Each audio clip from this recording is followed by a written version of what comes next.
Thomas the Tank Engine loves his branch line.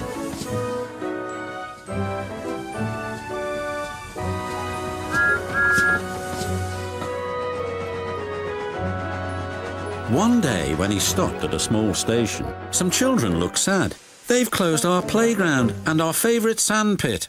Teacher said the sand is soiled and too dirty to play in. Please help us, Thomas, they pleaded. I'll see what I can do, replied Thomas kindly.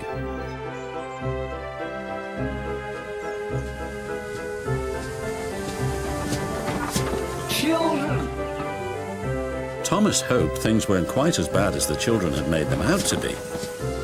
But as he passed their playground, a large sign read, "Playground closed until further notice." The children were right, thought Thomas sadly. He puffed into the yards and was just about to tell the other engines about the playground when Percy rushed in. "You look glum, little Percy. What's up?" asked Gordon. "The Fat Controller told Driver that he's using Harold to show a special visitor the island instead of using any of us engines." "Despicable," said Gordon. "That boy," snorted Henry.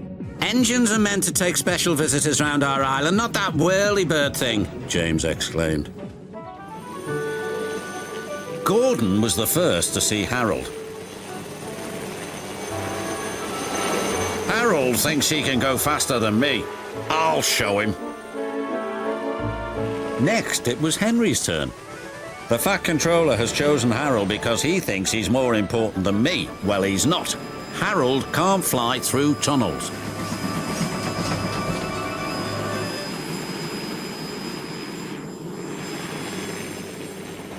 Percy stopped by a signal on his branch line near a field where sheep were grazing. Harold hovered for a while, then buzzed away. "I know what he's doing," said Percy. "He's counting sheep." And he puffed along his line, feeling much better about things. That evening, the engines talked about the situation. "Harold wants to get rid of us," said Gordon grimly. "He doesn't need tunnels," added Henry. "Don't worry, he's just counting sheep," said Percy. "Counting sheep? Pah!" snorted Gordon. "He's counting how many engines he can get rid of. He'll see how useful I am tomorrow." Thomas wanted to mention the children's playground, but solving the mystery of Harold and a special visitor came first. The next day, Gordon was travelling to collect his train. "We'll show that whirlybird just how fast you can go, Gordon," said his driver. Because they were watching Harold, they missed a signal and went onto the wrong line. Gordon was travelling to trouble. Ahead was a tunnel under repair. His driver reduced steam and braked hard.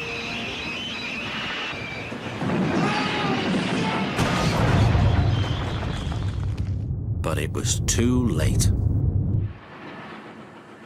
Later, Thomas pulled Gordon clear with the breakdown train. The Fat Controller spoke severely to Gordon's driver about the accident. "Will Gordon be scrapped, sir?" asked Thomas sadly. "What makes you think that?" said the Fat Controller. Thomas decided to pluck up courage. "Because the engines think the special visitor is here to see if we can be replaced by Harold," he replied. The Fat Controller laughed. "Ho, ho. Well, the engines are wrong and you shouldn't listen to rumours, Thomas. This gentleman is making a new playground for the children. It was easier to find a suitable site from up in the air." "And what's more," said the special visitor, "that tunnel sand will be perfect for the playground. Found by accident and rumour, you might say." The Fat Controller still uses Harold to fly above the island. But all the engines know that Harold isn't spying on them. He is, in his way, just being very useful.